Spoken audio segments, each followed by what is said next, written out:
नमस्कार दोस्तों, स्वागत है आपका आज के इस वीडियो में। मैं बात कर रहा हूँ जीडीएस ऑनलाइन एग्जामिनेशन का जो फॉर्म अभी भराएगा, मतलब जो आदमी जो भी कैंडिडेट इसमें फॉर्म भर के अप्लाई करेंगे जीडीएस में जाने के लिए पोस्ट ऑफिस डाक विभाग में, तो वो कैसे करेंगे आज मैं आपको बताने वाला हूँ। तो चलिए दोस्तों वीडियो को स्टार्ट करते हैं। दोस्तों वीडियो स्टार्ट करने से पहले प्लीज़ दोस्तों लाइक सब्सक्राइब जरूर कीजिएगा, क्योंकि आपके इस एक लाइक सब्सक्राइब करने से मेरा मोटिवेशन और बढ़ जाता है कि मैं आप लोग के लिए इस प्रकार का वीडियो बनाता रहा हूँ। तो दोस्तों फर्स्ट स्टेप यहाँ पे ऑलरेडी लिखा हुआ है, जैसे कि फर्स्ट स्टेप को रजिस्ट्रेशन पे क्लिक करना है, और रजिस्ट्रेशन पे क्लिक करने के बाद आपको क्या करना है, अपना मोबाइल नंबर इसमें डालना है। ठीक है, ये इस प्रकार से अपना मोबाइल नंबर डालना है, जैसे कि मैंने पहले से डाल रखा है। इसके बाद यहाँ पे जैसे नंबर डालते हैं तो अपने आप एक OTP जो है यहाँ पे जैसे क्लिक कीजिएगा ना वैलिड मोबाइल नंबर, तो एक OTP जनरेट हो जाता है। ठीक है, तो इस प्रकार से OTP आपके रजिस्टर्ड नंबर पे चला जाता है। तो जो रजिस्टर्ड नंबर पे OTP जाता है दोस्तों, उसको रजिस्ट्रेशन जो फर्स्ट स्टेप में वो इस प्रकार से करने में लगता है। ठीक है, OTP जो आपको आया है, ठीक, वो OTP आपको इसमें डाल देना है, जैसे कि मैं यहाँ पे डाल रहा हूँ। ठीक है, पहले ये OTP हम लोग को डाल देना है जो यहाँ पे आ रहा है। मैं आपको डाल के दिखा देता हूँ, समझ में भी आपको आएगा। ठीक है, तो ये इस प्रकार से मैं OTP को डाल दिया। ठीक है, सबमिट OTP पे क्लिक कर दिया। इसके बाद क्या होगा दोस्तों, इनवैलिड OTP इस पर क्लिक मार दिया। तो फिर एक बार OTP अच्छा से देख लेते हैं, ये OTP इस पर क्यों नहीं ले रहा है। यहाँ पे दोस्तों देखिए OTP ये बहुत पहले का है, इसलिए इस पर नहीं ले रहा था। मैं इसको थोड़ा सा दोबारा देखता हूँ कि फिर इसके OTP कैसे लेगा। ठीक है, तो चलिए एक बार मैसेज में जाके चेक कर लेते हैं ये OTP क्यों नहीं लिया।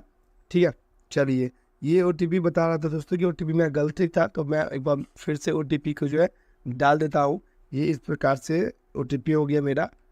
ठीक है, जैसे मैं यहाँ पे OTP डाल रहा हूँ दोस्तों, वैसे ही आपको OTP डालना है, जो क्योंकि आपको कुछ अल्फ़ाबेट, कुछ जो है न्यूमेरिकल, कुछ वर्ड इस प्रकार से आएंगे। ठीक है, ये मेरा नंबर से वेरीफाइड हो गया, ये मेरा ईमेल आईडी है, इस पर भी वैलिड OTP मार दिया तो क्या हुआ, जो मेरा ईमेल है उस पर भी एक OTP चला गया। ठीक है, जो आपका ईमेल आईडी है दोस्तों उसको ओपन कर लेना है, जैसे कि मैं यहाँ पे कर रहा हूँ। ठीक है, जो ईमेल आईडी है, ईमेल आईडी पे जो OTP जाता है दोस्तों, उसको भी इसी प्रकार से या तो कॉपी करके डाल दीजिए, या तो आप क्या कीजिए, इसको जो देख के आप इसमें जो है ऑप्शन में भर दीजिए, क्योंकि वहाँ पे आपको यहाँ पे भरना होगा। ठीक है, ये देखिए दोस्तों मेल पे भी OTP आ चुका है, तो कोई दिक्कत नहीं है, मेल पे भी आप आराम से इस प्रकार से मेल कॉपी करके भर सकते हैं, देख सकते हैं। ठीक है, ये आप जो है मेल पे डाल दीजिए, जो मैं आपको बता रहा हूँ स्टेप बाय स्टेप। ये एक बार देख लेते हैं फिर से, तो आपको समझ में भी आ जाएगा कि मैं किस प्रकार से आपको बताने का प्रयास कर रहा हूँ। ठीक है, ये डाल दिया, सबमिट OTP कर दिया। सबमिट OTP करने के बाद दोस्तों क्या करना है आपको, अब जो यहाँ पे एप्लीकेशन का डिटेल का नाम है वो आपको यहाँ पे डालना है, जैसे कि मेरा नाम यहाँ पे है। ठीक है, मैं अपना नाम आपको इस पर डाल के दिखा देता हूँ। ये मैंने अपना नाम डाल दिया, ये मेरे फादर का नाम इसे डालना है, मैं अपने फादर का नाम इसमें डाल देता हूँ। बस आपको समझाने के लिए मैं आपको दिखा रहा हूँ दोस्तों, आपका जो फादर का नाम है वो आपको डालना है, स्टेप बाय स्टेप समझिएगा दोस्तों, तभी आपको ये फॉर्म अच्छा से सही समझ में आएगा। जो भी आपके फादर का नाम है, जो भी आपके मदर का नाम है, जो नाम है वो आपको पूरा पूरा इसमें लिख देना है। ठीक है, इसका डेट ऑफ बर्थ हो गया दोस्तों, जेंडर आप सेलेक्ट कर लीजिए, यहाँ पे मेल है फीमेल में, और इसके बाद यहाँ पे आप आ जाते हैं, यहाँ पे कम्युनिटी में आप अनरिजर्व है, OBC है, EBC SC ST जो भी है। ठीक है, अनरिजर्व है, मैं अनरिजर्व पे क्लिक कर दिया। ठीक है, इसके बाद आपका आप पूछ रहा है कि आपने जो सेकेंडरी मतलब 10th जो पास किया वो कहाँ से किया है, तो वो अब मैंने बिहार से किया, तो मैंने बिहार सेलेक्ट कर लिया। आप जहाँ से किए होंगे वो ऑप्शन आपको सेलेक्ट कर लिया। ठीक है, कब आपने पास किया वो आपको ईयर लिखना पड़ेगा, वो आपने ईयर लिख देना है। और इसके बाद जो यहाँ पे कैप्चा है दोस्तों, ये जो साइड में आपको दिख रहा है वो कैप्चा आपको इसमें डाल देना है, जो मैं इस प्रकार से डाल रहा हूँ। तो इस प्रकार से आपका दोस्तों जो रजिस्ट्रेशन है वो आपका कंप्लीट हो जाएगा। और फर्स्ट स्टेज क्या लिखा है दोस्तों, first stage of registration is complete, please continue filling the details for registration. Okay कर दिए। इस प्रकार से करने के बाद दोस्तों क्या अब आ रहा है, यहाँ पे कुछ बोला जा रहा है कि अपना आधार नंबर भरिए।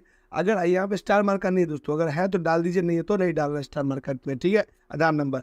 ठीक है, इसके बाद आपसे पूछता है कि आपका डिसेबिलिटी है, मतलब आप विकलांग है, अगर है तो यस, नहीं तो नो कर दीजिए। ठीक है, इसके बाद अगर यस करेंगे दोस्तों ये सब कुछ आपको ऑप्शन खुल जाएगा, ये भरना पड़ेगा। नो के इसलिए ऑप्शन नहीं खुला है, मतलब नहीं भरना है। इसके बाद language study in secondary school या पूछ रहा है दोस्तों कि आप जो लैंग्वेज किस लैंग्वेज से आप जो है स्टडी किए हैं। ठीक है, तो मान के चलिए आप हिंदी लैंग्वेज में किए हैं, इंग्लिश लैंग्वेज में किए, वो आपको सेलेक्ट कर लेना। मान लीजिए मैंने हिंदी लैंग्वेज में किया, ठीक है, मान लीजिए, तो आपको हिंदी लैंग्वेज सेलेक्ट करना है। इंग्लिश में किया, आपने इंग्लिश मीडियम से किया है तो हिंदी इंग्लिश मीडियम को सेलेक्ट कर लेंगे। ठीक है, और हिंदी इंग्लिश दोनों किया तो वो भी आप अपना सेलेक्ट कर लेंगे। इस प्रकार से कर लिए। ठीक है, इसके बाद यहाँ पे आता है दोस्तों आपकी एम्प्लॉय है, अगर आप कहीं पे एम्प्लॉय है तो यस कीजिए, नहीं है तो नो कर दीजिए। इसके बाद यहाँ पे पूछा जाता है अपलोड फोटो। अगर एम्प्लॉय होंगे दोस्तों तो यस करेंगे तो आपको एनओसी का जो है सर्टिफिकेट मांगा जाएगा, नॉन ऑब्जेक्शन सर्टिफिकेट नहीं है तो नहीं मांगा जाएगा। इसका यहाँ पे आपको एक फोटो मांगा जा रहा है जो 50 KB के अंदर होना चाहिए, जो मेरे में इस प्रकार से अभी डाउनलोड है। तो मैं अपना फोटो डाल दूंगा इस पर, ताकि आपको भी समझ में आएगी कैसे मैंने फोटो अपलोड करा है। ठीक है, तो ये फोटो मेरा जो है मैं आपको डाल के दिखा देता हूँ दोस्तों। सिंपल सा फोटो आपको डालना है इस प्रकार से। ये मेरा 50 KB से ज़्यादा का फोटो था, नहीं लिया। तो क्या करना है, फोटो जो है आपका 50 KB से कम रहना चाहिए। तो मैं इसको 50 KB बना लूँगा दोस्तों। आपको समझाने के लिए मैं वो भी बता दूंगा कि आप 50 KB से कैसे फ़ोटो को कम करेंगे। ठीक है, तो ये इस प्रकार से दोस्तों फ़ोटो जब आपको अपलोड करने का ऑप्शन आ जाता है दोस्तों, तो ये देखिए अभी मेरा फ़ोटो है 102 KB। रिसाइज कर लेता हूँ मैं फ़ोटो को, और इसका फ़ोटो का साइज हो जाएगा दोस्तों बहुत से बहुत तो 30-40 KB तक अप्रॉक्स में, मैं एक अंदाजा बता रहा हूँ आपको। ठीक है, ये देखिए 50 KB अभी भी लिखा हुआ है, 50 KB के नीचे चाहिए फोटो। तो एक बार और यहाँ पे जो है कंप्रेस कर देता हूँ फोटो को, तो मेरा फोटो छोटा हो जाएगा। और ठीक है, ये देखिए मेरा फोटो छोटा हो गया। ये 50 KB के अंदर मेरा फोटो हो गया, मैं 30 KB के अंदर ही हो गया। और एक सिग्नेचर भी दोस्तों मांगा जा रहा है यहाँ पे। तो सिग्नेचर कैसे डालेंगे वो भी मैं दिखा दूंगा आपको। यहाँ पे सिग्नेचर, ये मेरा सिग्नेचर भी हो गया। ये मेरा 250 KB प्लस है। इसको भी मुझे 20 KB के अंदर मांगा जा रहा है। तो इसको मैं सबसे कम वाला में कम कर देता हूँ, तो 20 KB के अंदर ये आ जाएगा। ठीक है, ये मेरा सिग्नेचर है, 2 KB आ गया। 20 KB के अंदर मांगा जाएगा तो 2 KB आ गया, तो चल जाएगा मिला जाएगा फोटो, ये मेरा चल जाएगा। ठीक है, तो मैं फोटो तो पहले सेलेक्ट कर दिया दोस्तों। अब यहाँ पर देखिए 20 KB के अंदर मुझे सिग्नेचर मांगा जा रहा है, इस पर क्लिक कर देंगे। और 20 KB के अंदर जो मेरा सिग्नेचर है डाउनलोड में, जो मैंने पहले से रखा हुआ, मैंने सिग्नेचर अपलोड कर दिया और इस प्रकार से इसको सबमिट कर दिया। और यहाँ पे आपको कुछ डिक्लेरेशन दिखाई दे रहा है, जो कि आपका नाम, आपके फादर का नाम, मोबाइल नंबर, आपका आधार नंबर, आपका ईमेल आईडी, आपका डेट ऑफ बर्थ, ये सब आपको यहाँ पे दिखाई देगा दोस्तों। जो चीज़ है, अगर आपको कुछ इसमें सही करना है दोस्तों तो कैंसिल कर दीजिए। अगर नहीं सही करना है तो इस पर क्लिक करने के बाद यहाँ पे सबमिट कर दीजिए। सबमिट जैसे कीजिएगा दोस्तों, तो ये आपका जो है टोकन नंबर कहिए या रजिस्ट्रेशन नंबर कहिए, ये आ गया। ठीक है, इसको यहाँ पे कॉपी कर लीजिए। कॉपी करने के बाद कंटिन्यू टू अप्लाई पे क्लिक कर दीजिए। कंटिन्यू अप्लाई पे क्लिक करने के बाद क्या करना है दोस्तों, यहाँ पे आपको जो ऑप्शन है जहाँ से आपको फॉर्म भरना है, किस सर्कल से फॉर्म भरना है, वो ऑप्शन आपको सेलेक्ट करना होगा। ठीक है, मुझे बिहार से भरना है तो मैंने बिहार सेलेक्ट किया। आपको कहीं और से भरना है तो आप कहीं और का ऑप्शन सेलेक्ट कर दोगे। ठीक है दोस्तों, एक बात और मैं क्लियर कर देना चाहता हूँ, किसी कारण से आपने रजिस्ट्रेशन तो कर लिया और आपका साइट कट गया। ठीक है, कट गया तो कोई दिक्कत नहीं है दोस्तों, आपको फिर से इस वेबसाइट पे वापस आ जाना है। यहाँ पे वापस आने के बाद दोस्तों यहाँ पे आपको कुछ इस प्रकार का इंटरफेस दिखेगा। और यहाँ देखिए स्टेज 2 में क्या लिखा हुआ है। स्टेज 2 में लिखा हुआ है कि अप्लाई। जैसे इस पर क्लिक करेंगे ना दोस्तों, तो जहाँ पे आपका सेकंड स्टेप था, तो वहाँ पर रजिस्ट्रेशन नंबर आपको मांग दिया जाएगा कि ये जो रजिस्ट्रेशन नंबर अभी आया था मैसेज में, वो रजिस्ट्रेशन नंबर इस पर डाल दीजिए। और जहाँ से आपको अप्लाई करना है वो सर्कल सेलेक्ट कर लीजिए। अगर आपको बैक हो जाता है तो ठीक है, मैं कंटिन्यू कर रहा हूँ, तो मेरा बैक नहीं हुआ तो मैं आपको बता देता हूँ। ठीक है, तो चलिए मेरा जो है सर्कल रजिस्ट्रेशन नंबर आ गया। मैंने बिहार से फॉर्म भरना है तो मैं सेलेक्ट कर दिया। ठीक है, अब क्या करना है दोस्तों, इस पे OTP जा रहा है, किस पे, जो रजिस्टर नंबर है उस पर जा रहा है। ठीक है, तो मैं जो रजिस्टर नंबर है OTP जा रहा है, तो इस पर मैं रजिस्टर नंबर का OTP इसमें डाल देता हूँ, जो कि आपको समझाने के लिए मैं आज फॉर्म लाइव बता रहा हूँ दोस्तों, कि आपको कहीं से भी कोई गड़बड़ नहीं हो, कहीं भी दिक्कत नहीं हो आपको। ठीक है, तो इससे क्या होगा कि आपको अच्छा लगेगा और आप मेरे फॉर्म को भरने का तरीका को देखिएगा तो आप भी समझ पाएंगे कि हाँ चलो इस टाइप से हम फॉर्म भर सकते हैं। ठीक है, और बहुत ही सिंपल फॉर्म है दोस्तों, कोई बड़ा सा काम नहीं है इसमें, आप आराम से फॉर्म को भर सकते हैं। तो स्टेप बाय स्टेप दोस्तों ये फॉर्म कंप्लीट करना है आपको। ठीक है, तो ये रजिस्ट्रेशन नंबर जैसे डालें, बिहार सेलेक्ट किए और एक OTP जो रजिस्टर नंबर, जो नंबर मैंने दिया था उस पर चलाया। अब इसको वेरीफाई कर देना। ठीक है, ये करने का दोस्तों अब 2 प्रोसेस और बचा हुआ है बस, चूज प्रेफरेंस और प्रिंट एप्लीकेशन। इसमें क्या करना है दोस्तों, आपका जो एड्रेस है वो एड्रेस यहाँ पे लिख देना है। ठीक है, जैसे कि मैं यहाँ पे लिख रखा था पहले से, तो वो एड्रेस मैंने लिख रखा है और मुझे ये एड्रेस डाल देना है। ठीक है, जो भी आपका सेलेक्ट करना है, जो आपका एड्रेस है वो सब डाल देना है। अगर दोनों एड्रेस आपका सेम होगा दोस्तों, परमानेंट एड्रेस और कम्युनिकेशन एड्रेस, तो आप क्या करिएगा, सेम एड्रेस पे क्लिक कर दीजिएगा। अगर सेम नहीं होगा दोस्तों तो इसमें से क्लिक हटा के आपका जो प्रेजेंट एड्रेस है वो इसमें लिख दीजिएगा। ठीक है, अब मेरा तो सेम है, मैंने दोनों में सेम कर दिया। इसके बाद यहाँ पूछता है सेलेक्ट बोर्ड, कि आपने 10th जो पास किया वो कौन बोर्ड से किया। मैंने बिहार स्कूल एग्जामिनेशन बोर्ड से किया, तो मैंने बिहार सेलेक्ट कर दिया।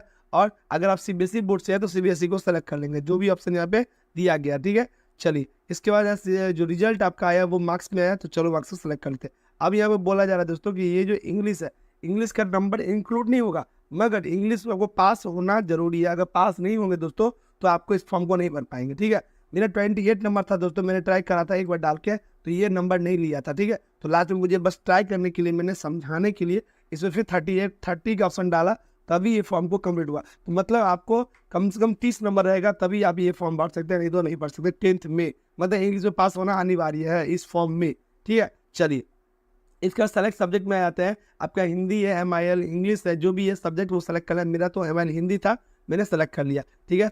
तो इसमें मुझे 100 में 57 नंबर आया था। मैथमेटिक्स में अगर मैं बात करूँ तो मुझे 38 नंबर आया था। साइंस में मुझे 71 नंबर आया था। सोशल साइंस में मुझे नंबर आया था 65, ठीक है। इसके बाद सेलेक्ट सब्जेक्ट में यहाँ पे एक और ऑप्शन है SIL करके जो सब्जेक्ट आता है, जिसका उर्दू होगा, भोजपुरी होगा, हिंदी होगा, ठीक है। मेरा संस्कृत था, मेरा SIL संस्कृत था, मैंने संस्कृत को सेलेक्ट कर लिया और संस्कृत में मेरा 35 नंबर था, ठीक है। Total number 266 number without English को जोड़े हुए, मतलब इंग्लिश का नंबर इंक्लूड इसमें नहीं करना नहीं होता है, ठीक है।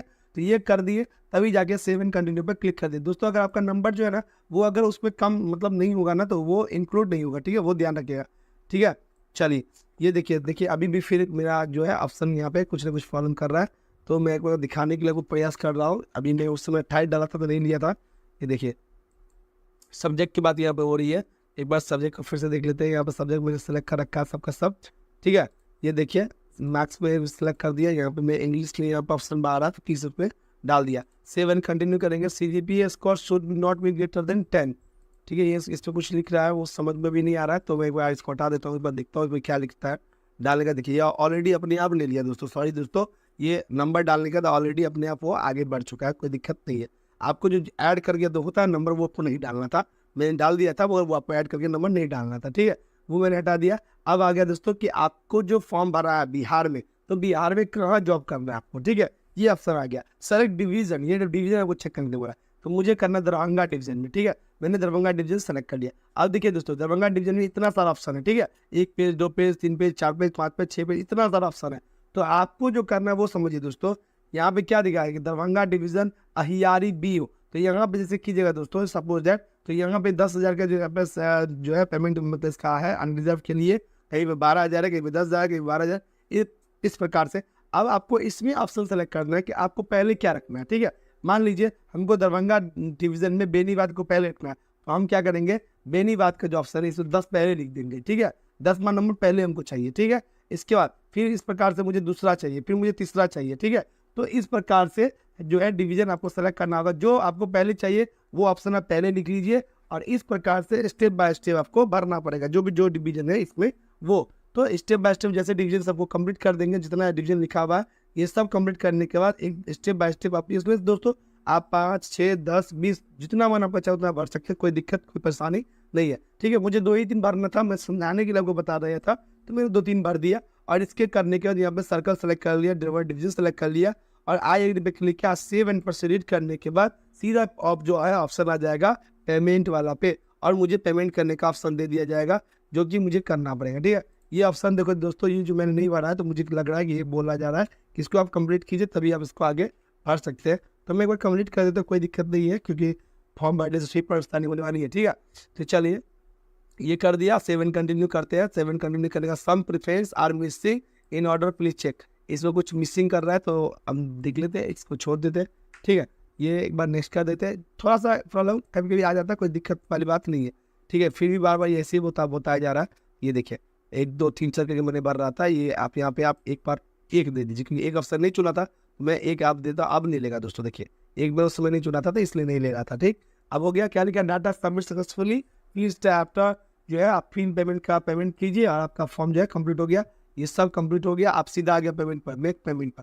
जैसे मेक पेमेंट पर क्लिक करेंगे दोस्तों, तो आपका कुछ इस प्रकार से इंटरफेस दिखेगा, और आप इसमें UPI का या QR कोड का भी ऑप्शन ले सकते हैं। क्रेडिट कार्ड भी है, डेबिट कार्ड भी है दोस्तों। QR कोड ऑप्शन ज़्यादा चलेगा, क्योंकि आप इसके माध्यम से फोन पे माध्यम से गूगल पे के माध्यम से पेमेंट कर सकते हैं। तो आप क्या कीजिए, ये जो है QR कोड का ऑप्शन चुन लीजिए, मैक पेमेंट पे जाइए, ये जो QR कोड का ऑप्शन है इस पर पेमेंट कर दीजिए, और इस प्रकार से दोस्तों फॉर्म आपका कंप्लीट हो जाएगा, पेमेंट कट जाएगा, और एक रिसीविंग आपको निकल जाएगा।